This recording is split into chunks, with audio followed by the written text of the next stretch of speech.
Dr. Shikha Sharma, the Japanese have forgotten how to make babies. We can teach them. We have the technology.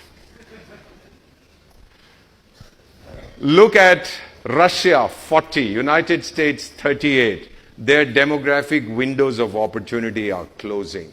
Mr. Trump talks about looking inwards and enabling America to rise again. He is aware of what is happening. Uganda and Niger, 2 countries in Africa, the median age is 16. Now what they do the whole day, I have no idea. You should find out. Western Europe, median age 44. The Pope says Europe is an elderly and haggard continent. And my teacher at the Sorbonne, Alfred Sauvy, said, Europe will be a continent of old people living in old homes, discussing old ideas. The last 30 years, no innovation out of Europe. Think about this. I'm an observationist. I observe. Number 1, innovation, US. Number 2, China. Number 3, Japan. Number 4, in IT, India. 3 out of 4 largest countries for innovation are in Asia again. Where is Europe? Where is the continent? 15% of the world's population ruled 85% for 200 years. Do you want that to happen again? Because a country that does not recognize its history has no future. And in India, we recognize our history. We made mistakes, so they came to rule over us. But never, never, never again. Is that a promise from you to me? Never, never, never again. Let me tell you, by 2020, how many years to 2020? 2 years. We will be the youngest country in the world. This, my dear children, is the best time to be young in India. May I be young again. May I be born again. And may I be a young Indian. I'm still young, but may I be an even younger Indian today. Old Hindi song for those of you who speak Hindi. Koi lauta de mere beete hue din. May someone return my youth to me. I would love to see that happen. Education. 320 million students in India. And 52% are our daughters. 52% of our students. You can shout and scream all you want about the quality of the education, whatever. The numbers speak for themselves. Almost 60,000 universities and colleges. We had 500 in 1950. The rate of literacy in India in 1950, look at the figures, I haven't invented these figures, was 7%. How much?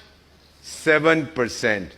2018, we've just crossed 82%. 2022 will be 100%. In this country, and Kerala, God's own country, has shown the way.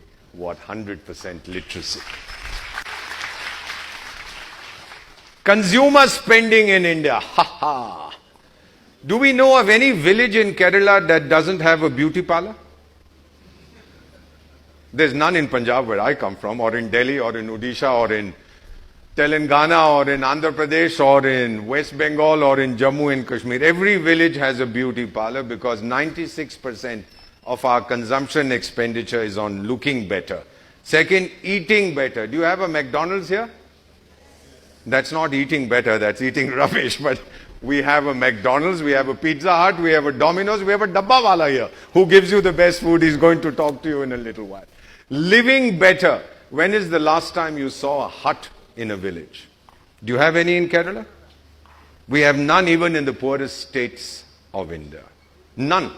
They may have a thatch roof, but it's a permanent structure where they live. Connecting better. 1 billion mobile phones in India. How many of you have mobile phones? Give me the correct answer. How many have mobile phones? Smartphones. Smart mobile phones. Come on, sir. I don't see your hand going up. Right. Now, put your hands down. How many of you, like me, have dumb mobile phones? Oh, I'm sorry. I shouldn't put up my hand. Everybody has smartphones. Nobody has a dumb phone. Do you know, according to the World Wealth Report, India's private wealth is $8.2 trillion. Trillion has 12 zeros. The 6th largest in the world. and then they say we are a poor country. Private wealth, that Malaiwala fellow, what's his name, who's run off to England? Malaiwala? What? Malaya, Malia, whatever his name is. Amalia. So he's also run off. Part of this $8.2 trillion which he's cheated according to the government belongs to the country. I'll spend a moment on this. 2011, Sikkim was devastated by an earthquake. September. I went with the Doordarshan team to film what they were doing. We asked international experts, how long will it take to open the road from Siliguri to Gangtok? Gangtok is the capital of Sikkim. You've heard of Sikkim, right? One of the most beautiful states of India, like Kerala. We asked the international experts, how long will it take to open the land route? They said up to 6 weeks. The then Prime Minister said, we can't wait 6 weeks. Sardar Manmohan Singh. He said, ask the Border Roads Organization, BR, Border Roads, to see if they can do anything. I know this because I personally was there. We asked the Director General, we said, sir, start working to open the road.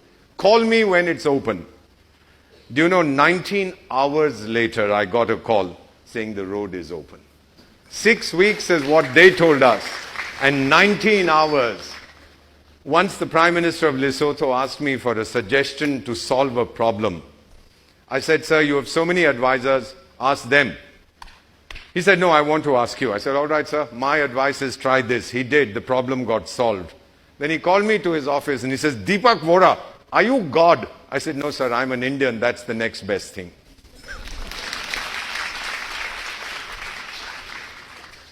And that is the strength that we see in India. And I'll spend a minute for those of you who can see this picture.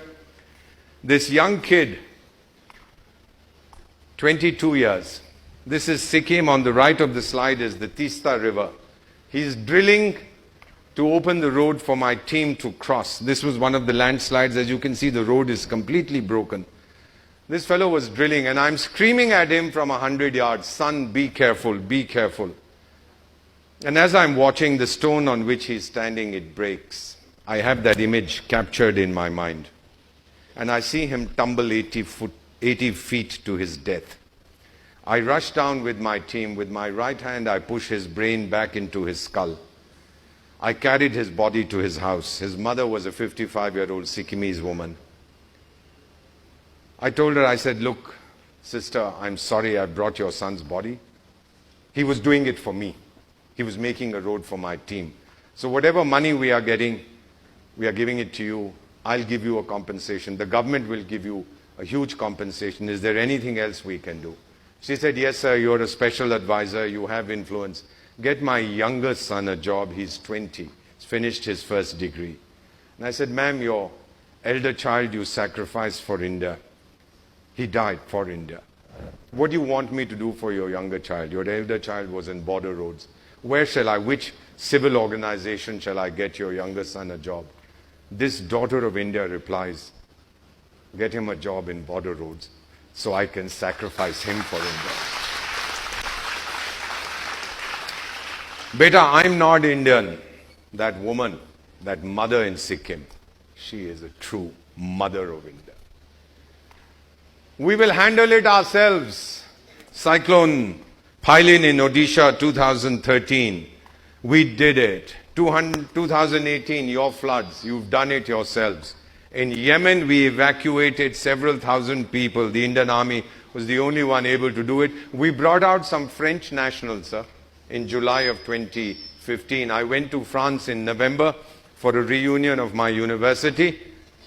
The French immigration guy looks at my passport and says, Ambassador of India? I said, yes. He said, sir, wait, I'm coming out. And he comes and stands in front of me. He says, you brought 40 Frenchmen out of Yemen. I said, if we did a mistake, we'll take them back. He said, no, sir. Thank you, India. This man tells me, thank you, India, this officer, saying thank you, India, for saving the lives of 40 French nationals. Amazing, isn't it? These people thanking us. That's a lovely picture of Manmohan Singh ji when he was Prime Minister with Mrs. Gandhi. And in front of them is the British then Prime Minister David Cameron. This is a cartoon from The Economist magazine. And the British Prime Minister bowing in front of the Indian. and saying, please give us some money, my country has no money, please give us some money. I must have been having drinks when I saw this cartoon, but this is the reality that we are seeing today. The rise of people's direct action is the fourth mega trend in India. Media activism, judicial activism. You all know the story of chief ministers being put in jail. There are, at this point of time, at least 2 former chief ministers of Haryana and of Bihar who are in jail. There's a famous Bollywood actor. Everybody was very happy that he was acquitted. He was not. He was given bail. Let me promise you, if the case goes as it should, this guy will spend a lot of time in jail because the law is now equal for everybody. Beta, this is the new India. This India is owned by its people, not by any individual. Just one digression on food. Sir, Mr. President, do you know what hunger is? Do you know what hunger is? You don't. Sir, do you know what hunger is? I'll tell you. 1965, we fought a war with Pakistan. 1966, the rains failed. Do you remember that, sir? 67, the rains failed. We had to import 9 and 11 million tons of food from the United States. We were living on what is called ship to mouth. The ship would bring us the food, the wheat to eat. And Mondays we were not supposed to eat. Ma'am, you might remember that. We were not supposed to have a meal, not have dinner. Ask me. Not that my father couldn't afford it, but he was a loyal Indian and he said no. And a 15-year-old kid sleeping hungry, let me assure you it wasn't easy. And this country that begged for food, and Mrs. Gandhi turned around and told her assistant, India will never beg for food again. This country that spread its hands and said, feed us, is in 2018 the second largest producer of food in the world. Your country. This is the mega trend we are seeing. This is the change we are seeing. India's consumer story, according to Goldman Sachs, will be shaped by people like you. We call you the Gen Z, born after 2000. People like you and I. Those fellows in the front row are all oldies. They don't know. But we have to shape the future of this country, and Goldman Sachs says this will be the world's most compelling story for the next 20 years. We can do it because we are Indians. 2015, Prime Minister said we will have 20 gigawatts. 1 gigawatt is a billion watts. We'll have 20 gigawatts of solar energy. We will have it by 2022. Announcement made in 2015. People said, you can't do it. We said, oh yeah, we'll show you. 4 years ahead of schedule, on 31st January 2018, we produced 21 gigawatts of solar energy. This is India's strength. People come to our hospitals. They see, we gave over 2 million medical visas last year. People coming for treatment. One of the presidents of Africa I'm privileged to serve came. When we treated him, repaired him, he said, can I see the bill? I said, no, sir. You're a guest of my government. Atiti Deva Baba. He said, no, I want to see the bill. We said, all right, see the bill. He saw it. He said, there's 1 zero missing. It can't be that cheap. I said, sir, we are Indians. We don't cheat our friends. We might cheat each other, but we don't cheat our guests from overseas. And he rubbed his eyes in disbelief and he said to me again, he said, Ambassador Deepak, that's why you are destined to be the best country in the universe. And I said, there's no doubt about that, Your Excellency. So what should you do as an Indian? Have faith and confidence in yourselves. Do not allow cynicism to affect you. And do you know, if you have to be scared, be afraid of fear. As we say in Hindi, darna hai to dar se daro. The great dictator Genghis Khan, my hero, said, if you are afraid, don't do it. But if you do it, then don't be afraid. That is India's philosophy. When we set our minds on something, and clap if you want to, my dear young lady, don't be afraid. Your national anthem, wo hai Bharat Bhagya Vidhata. We are his soldiers. We are not Indians because we live in India. Dr. Shikhar Sharma, we are Indians because India lives in us.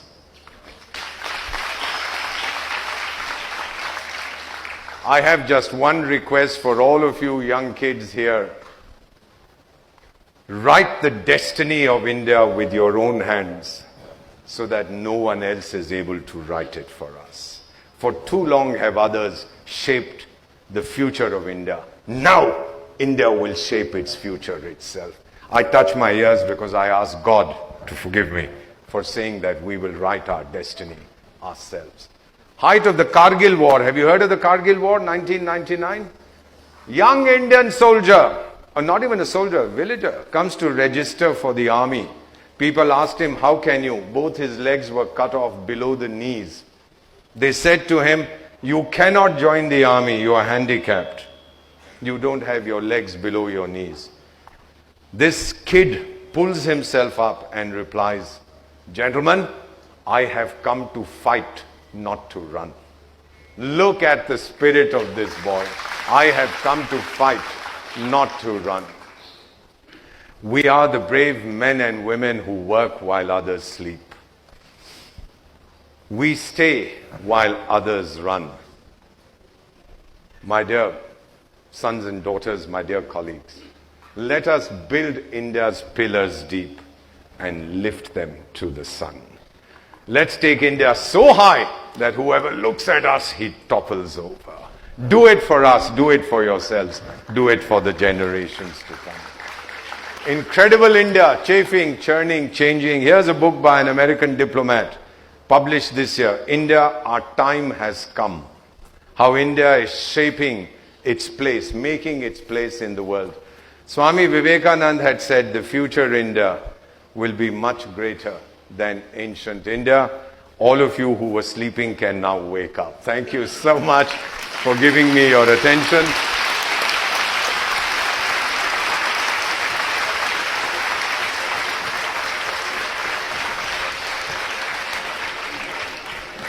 I can't hear you clap.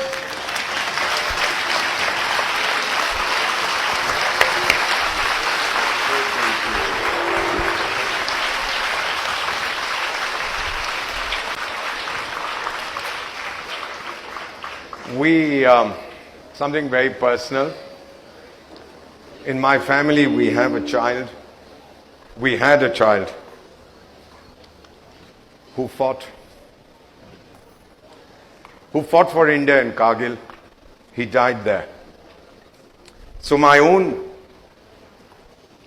memorial, I've asked the Indian Army to build for me one in Kargil where I'm special advisor. My mother was a Buddhist. So in front of a statue of Buddha, they built my memorial. And what it states, please sir, written on that memorial is, because our child died there, close to where he lost his life defending India. It says, scattered in the dust, silent I remain. When India's bugle calls, I will rise again. Thank you very